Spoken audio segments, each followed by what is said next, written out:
Hello and welcome back to another episode of Safi Structures. Today I'm going to be showing you how to do the second floor of this house. I would just like to quickly show you what I've done since the last episode. So basically I realised that I had built this wrong, so I'd only built it as far as this.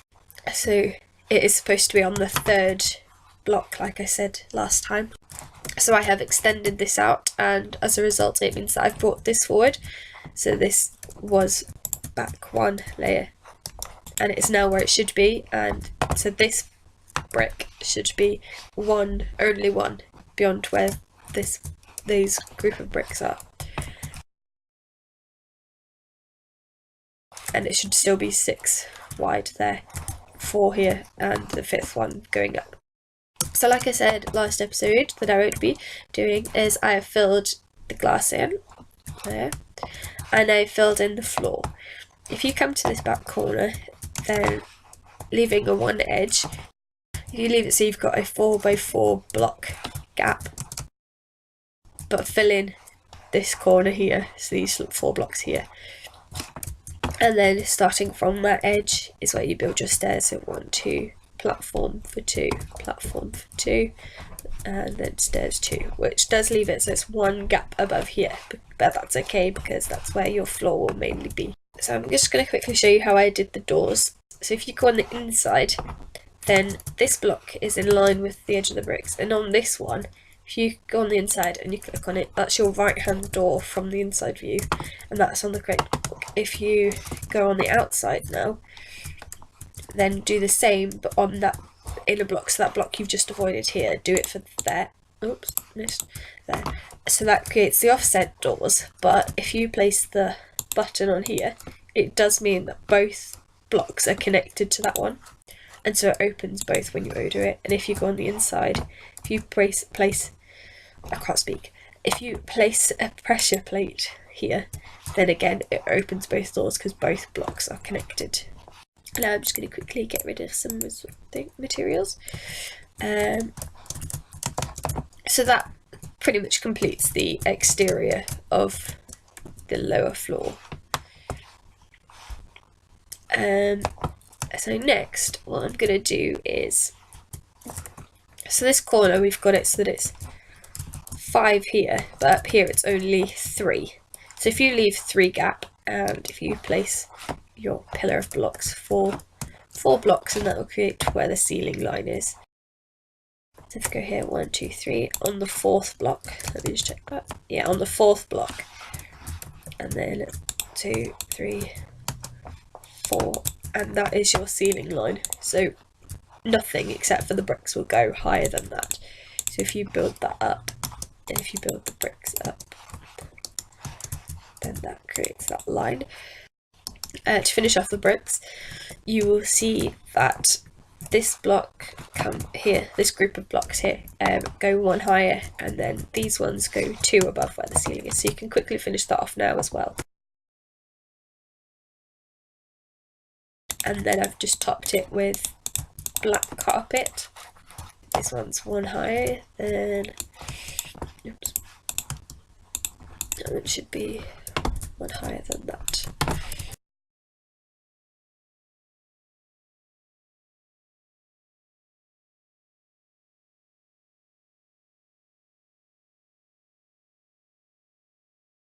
Basically, if you just fill that in the whole way around and fill up the exterior of your walls, then yeah, that will create the main thing.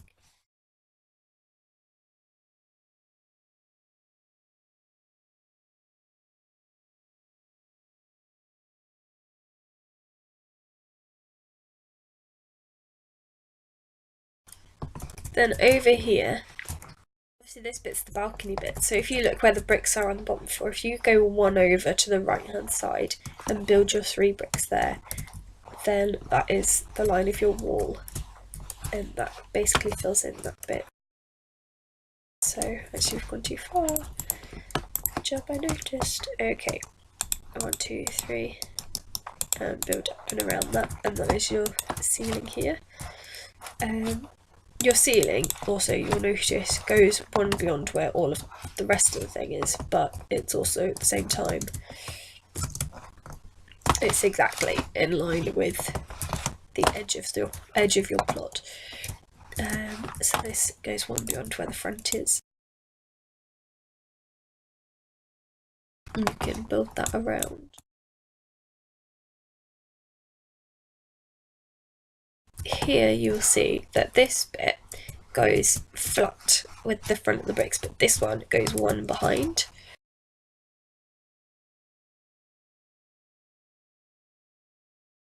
So you can just fill this in the whole way around, because there's nothing extra or fancy about the roof, just that this goes. So yeah, also this bit goes flat with the thing, so this is just a solid block of roof, so it covers even over that back bit.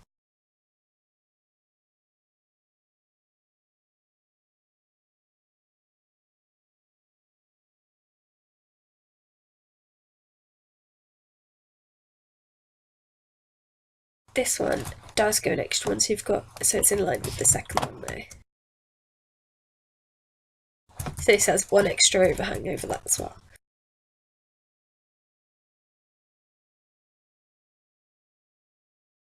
So yeah, I'm just going to quickly fill all of this in.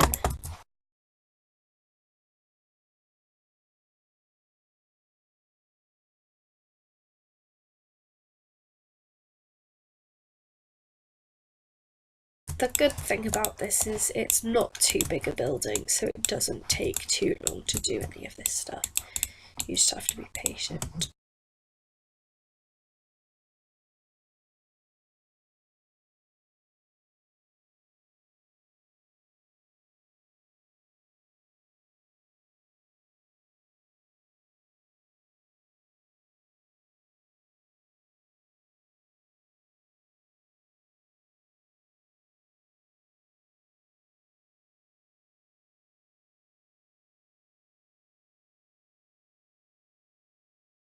So now you've basically got your back walls and your side walls of it.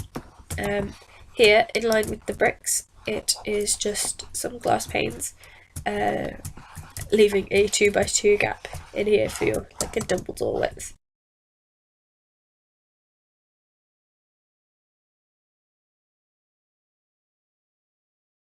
There we go. And then here, around here, we've got our dark oak vent. So this doesn't fill in here because you can't walk through it anyway. But it looks so much nicer than having it attached. Like, you can do it if you want, but I don't like the corner attachment. So yeah, if you just get your dark oak vents and line that. Okay, so now we've done that, you can really see like it starting to fill it. Okay, so here, so these are glass blocks, I said, and these ones up here are panes again. So if let's check if I have done those blocks. I have done those blocks, okay. So this bit is just a pane. It really is a pane. What am I doing? No, I didn't pull that out far enough, did I? Okay, let's go forward. There we go. Right, okay, so now you've got that side. And here, just literally just fill in the gap. Follow the line of the wall. So this is a floor to ceiling sort of window. That's not on the right line. And it just opens up the room a little bit.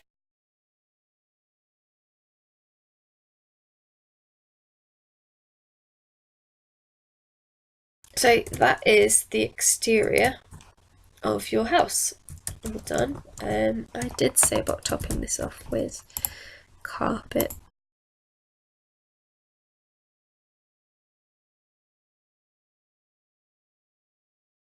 So if you just fill that in,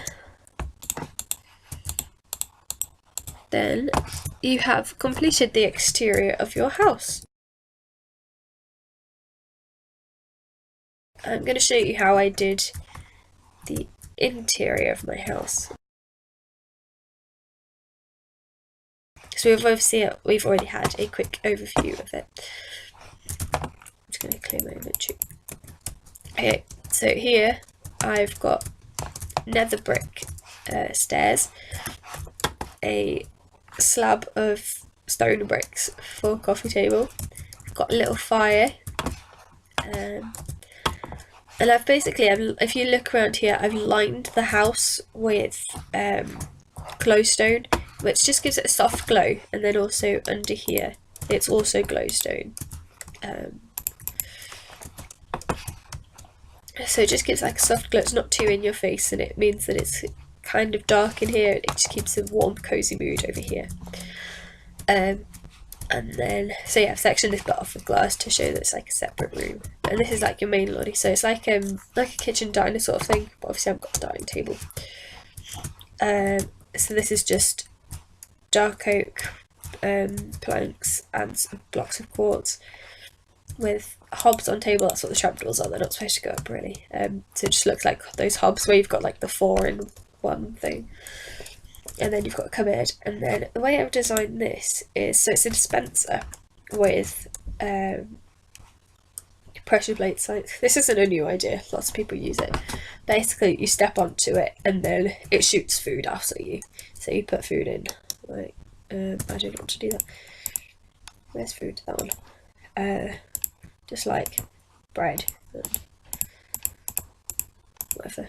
Got 2 potatoes. Anyway, so you put it in.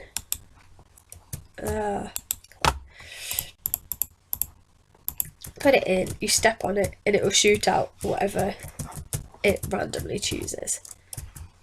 So yeah, it imitates the idea of opening the cupboard and getting some food. So I've lined all of this with glowstone, which creates the glow, and I've got these stairs, so it limits the light that can escape, basically. Here I've created an understairs cupboard, so I've got steps here. That's a half slab. These are blocks underneath, which lets you walk into the cupboard. They are chests and trap chests, which is why they're able to be side by side. It's a double and a single. See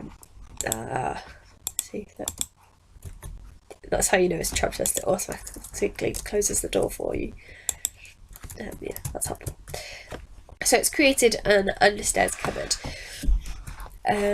Then all of the ceiling in this section over here, all these bits of wall, have been softened edges with stairs that are upside down. Partly because the actual, the actual steps, it just doesn't look very nice, and you've got this gap, and you don't want it, like, it's a way of softening it and blocking up that hole, and then make it just like flow through the rest of the room. If we go up here, so obviously I'm not using the same texture pack I was using last episode. That was one that I was working on, and this is the default. It still looks quite nice actually. So this is cyan carpet, but again, choose whatever colour you want. A triple bed to go with that. I've put a light here, so because this room is actually really dark otherwise. So I've got a couple of torches. But yes, I've got pictures to make it personalised too. There's a birch sapling for some sappy or sappy, depending how you ask. Books and a desk for the studious people, or studious type. Like I said, crafting table, furnace and stuff. But yeah, it's just soften it, making it your own instead of just being this hard cold floor. Obviously, do not take carpet or anything else flammable beyond this line, because your fire is, no, it's not that one. Your fire is just there, but fire obviously spreads, so anything beyond this eventually would set fire. At least over here in this corner anyway. So out here is obviously the balcony, as you've seen it. That's all there really is to it. But yeah, so this is the medium-sized Italian villa, and I will be back at some point to show you how I have made the interior.